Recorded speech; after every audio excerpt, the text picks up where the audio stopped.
வரும். உங்கள் முகத்தில் கரும்புள்ளிகள் இருந்துச்சு அப்படின்னா 5 அல்லது 6 டீஸ்பூன் ஆலிவ் ஆயில் கூட உப்பு சேர்த்து கலந்துக்கங்க. பின்பு முகத்தில் 10 நிமிடம் நீங்கள் இதை மசாஜ் செய்யணும்.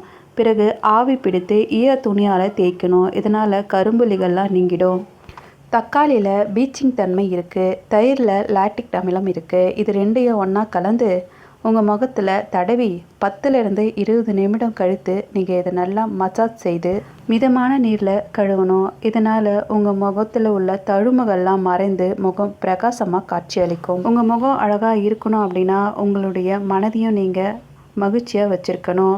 முகத்தை நல்லா வைத்திருக்க நினைப்பவங்க மனதை இளமையாக வைத்துக்கொள்ள வேண்டும். நல்ல ஆரோக்கியமான உணவை நாம் கடைப்பிடிக்க வேண்டும். நிறைய தண்ணீரை குடிக்க வேண்டும்.